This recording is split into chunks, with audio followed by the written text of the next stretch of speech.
I found a dark website that sells cursed artifacts. I never thought I'd be one of those people who'd end up posting a horror story on the internet, but here I am. I can't keep this to myself anymore. It's eating me alive. I found a dark website that sells cursed artifacts, and what I experienced is beyond terrifying. It all started a few months ago. I'm a bit of a tech junkie, always fascinated by the darker corners of the internet. One night, after one too many beers and feeling a bit adventurous, I decided to dive into the dark web. Yeah, I know, stupid idea. But curiosity got the better of me. I was browsing through the usual black market sites, mostly drugs and weapons, nothing too shocking. Then I stumbled upon a forum thread about cursed artifacts. The site was called Dark Relics. It had this eerie old-school web design, like something out of the early 2000s. There were listings for all sorts of weird items. Ancient dolls, creepy paintings, old jewelry. Each item came with a detailed description of its curse. Most of it seemed like a joke, just some elaborate role-playing.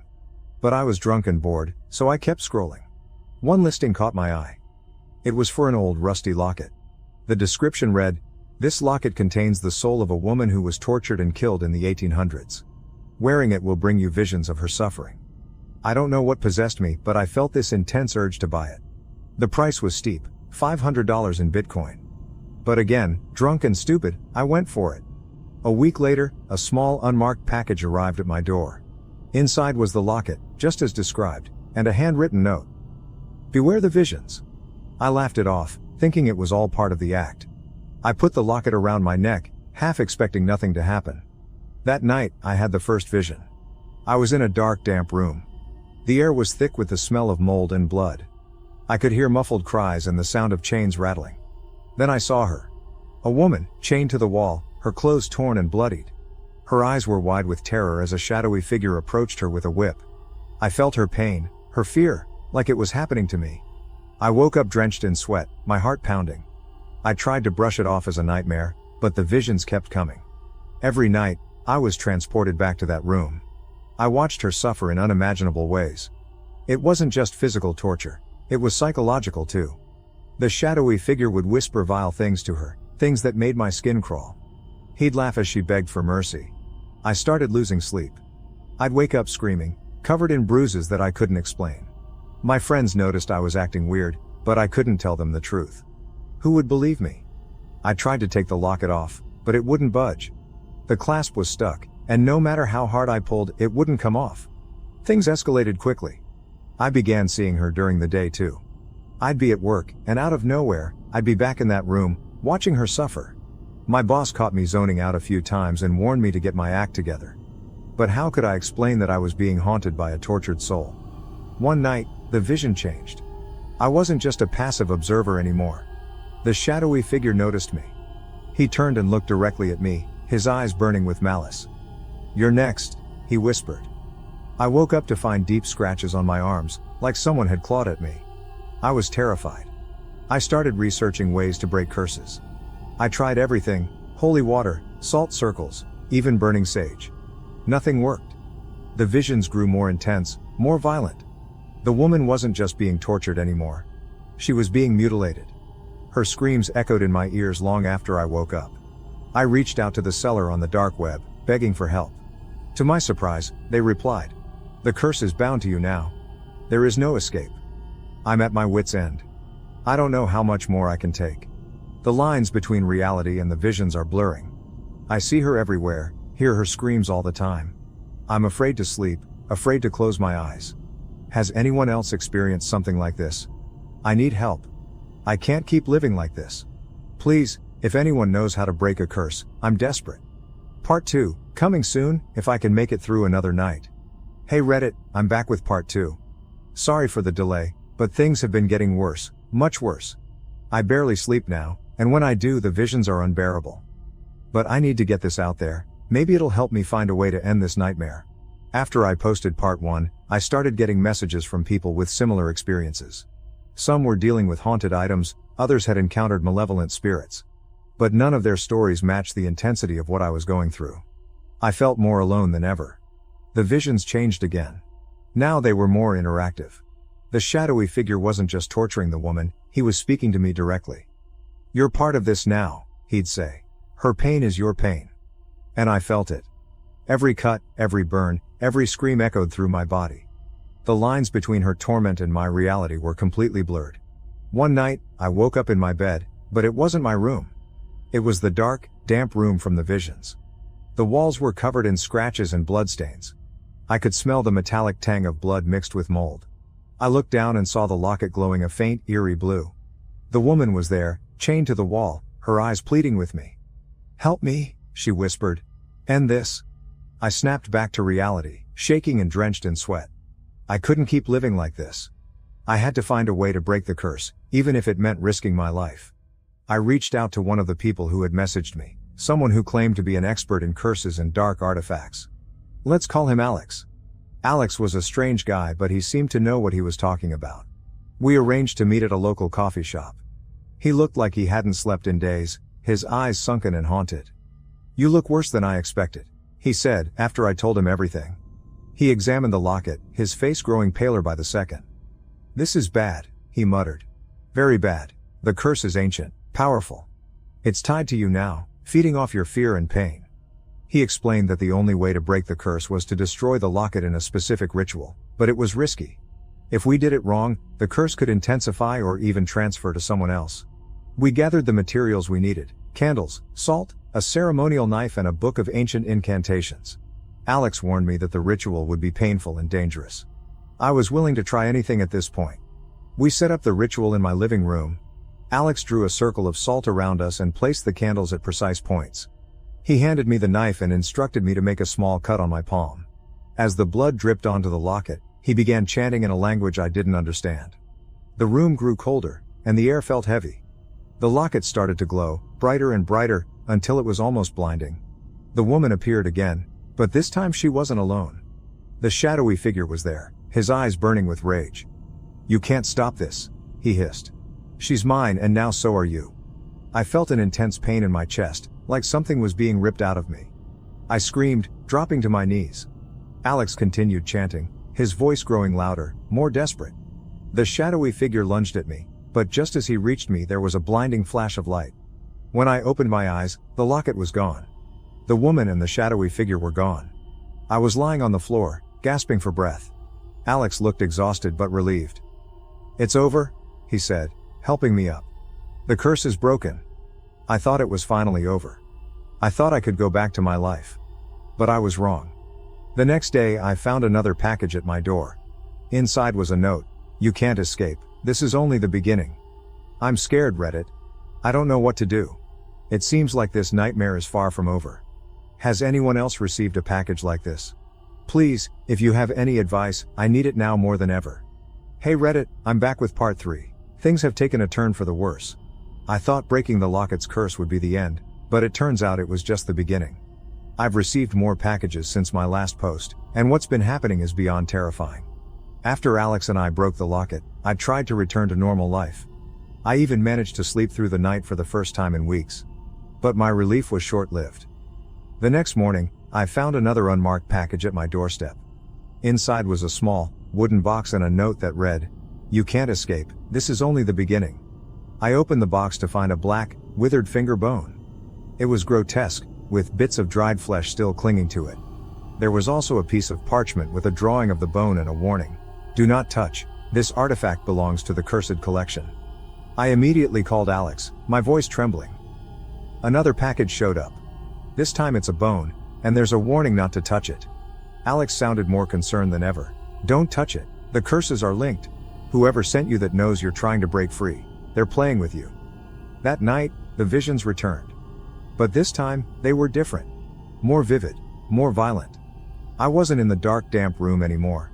I was in an old, decrepit house. The walls were covered in mold, and the stench of decay was overpowering. I could hear footsteps upstairs, slow and deliberate. I followed the sound, my heart pounding. As I climbed the creaky staircase, I saw bloodstains on the walls, handprints smeared in crimson. I reached the top and saw a door slightly ajar, light flickering inside. I pushed it open and saw a figure standing in the center of the room, its back to me.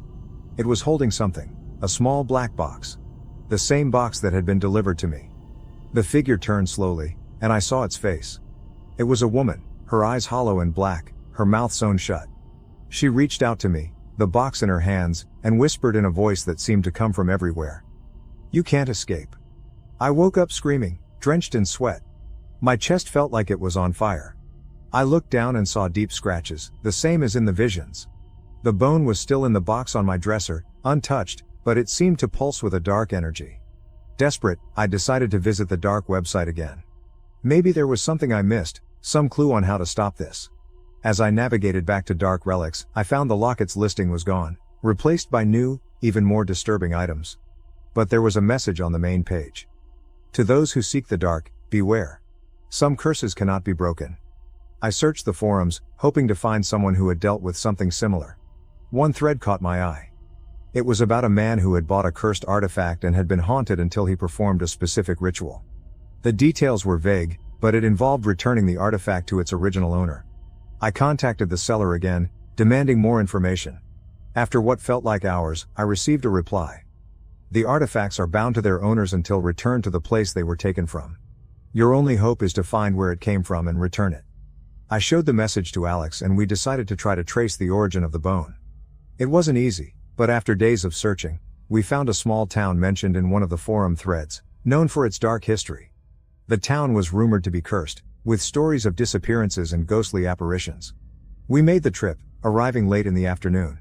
The town was desolate, a ghost town. Houses were abandoned and the streets were empty. We found an old church that seemed to be the center of the town's history. Inside, we discovered records of the town's founding families, one of which was known for dark rituals and curses. As we explored the church, I felt a chill in the air. Alex found a hidden compartment behind the altar, containing a book of rituals and a small, black box identical to the one sent to me. It was empty, but the inscription inside matched the bone I had. We knew we had to perform the ritual to return the bone. As night fell, we prepared the church, drawing a circle of salt and lighting candles. We placed the bone in the box and began chanting the incantations from the book. The air grew colder, and the shadows seemed to come alive. Suddenly, the woman from my visions appeared, her hollow eyes fixed on me. "You can't escape," she whispered, her voice echoing through the church. The shadows coalesced into the figure from my visions, advancing toward us. The pain in my chest returned, more intense than ever. I could barely breathe, but Alex continued chanting, his voice growing louder. The shadows writhed and twisted, and the woman screamed, a blood-curdling sound that seemed to shake the very walls of the church. With a final, desperate shout, Alex completed the ritual. There was a blinding flash of light and the shadows dissipated. The woman and the figure were gone, leaving only silence. The bone in the box had turned to dust. We left the town, hoping it was truly over. But I can't shake the feeling that something still lingers, something dark and malevolent. I haven't received any more packages, but the nightmares haven't stopped. I see the woman's face every time I close my eyes, hear her whispers in the silence. Hey Reddit! Here's the final part of my story. I wish I could say things have gotten better, but the truth is, the nightmare has only intensified. I'm writing this now because I'm not sure how much longer I can hold on. After the ritual in the church, Alex and I thought we had done it. The bone had turned to dust, and the terrifying figures from my visions had disappeared. For a few days, things seemed to return to normal. I was even able to sleep without waking up in a cold sweat. But then, the nightmares returned. Worse than before. Now it wasn't just the woman and the shadowy figure. I was seeing other people, men, women, children, all suffering in unimaginable ways. Their faces twisted in agony, their screams echoing in my ears. It was like I was being forced to witness a never-ending parade of torment. The worst part, the visions weren't just confined to my dreams anymore. I started seeing them during the day too. I'd be at work, and suddenly the office would transform into that dark, damp room. My coworkers' faces would melt away, replaced by the hollow-eyed victims from my nightmares. I could feel their pain, their despair, as if it were my own. I tried reaching out to Alex, but he stopped responding to my messages. I drove to his place, but it was empty, like he had vanished off the face of the earth. Desperate, I scoured the dark web forums again, looking for any clue that might help me. That's when I found it. A thread about a man who had dealt with a similar curse. He described seeing the same figures, feeling the same pain. His solution was extreme. He claimed that the only way to end the curse was to destroy the site where he had bought the artifact. According to him, the site itself was cursed, and as long as it existed, the curses would continue. I knew it was a long shot, but I was out of options. I had to find a way to take down Dark Relics. I contacted a friend who's a hacker, explained the situation, minus the supernatural parts, and convinced him to help me. We spent days digging into the site's infrastructure, trying to find a way in. It was surprisingly well protected, but my friend is one of the best. Eventually, we found a vulnerability. He managed to get into their server and plant a virus that would destroy their data. The night we executed the plan, I was a nervous wreck. My friend assured me it would work, but I had my doubts. As the virus started doing its job, I felt a sudden, intense pain in my chest. It was like someone was squeezing my heart, trying to crush it. I collapsed on the floor, gasping for breath. In my mind, I was back in that dark room. The woman was there, along with the shadowy figure and all the other victims. They were all staring at me, their eyes filled with hatred and despair. "You can't escape," they chanted in unison, their voices a chilling chorus. I screamed, feeling like my head was going to explode. Then, just as suddenly as it started, the pain stopped. I opened my eyes to find myself back in my apartment. The computer screen showed that the virus had completed its job. Dark Relics was gone. I thought it was finally over. But that night, I had the worst vision yet. I was in a graveyard, the moon casting eerie shadows over the tombstones. The woman was there, standing by an open grave. She looked at me, her hollow eyes filled with a strange mix of sorrow and anger. "You can't escape," she whispered, pointing to the grave. I looked down and saw my own name on the tombstone. My heart stopped. I tried to run, but my feet wouldn't move. The ground opened up beneath me and I fell into the grave, the darkness swallowing me whole. I woke up in a hospital, my friend sitting by my side. He told me I had been found unconscious in my apartment, clutching the locket. The doctors said I had a severe panic attack, but I knew it was more than that.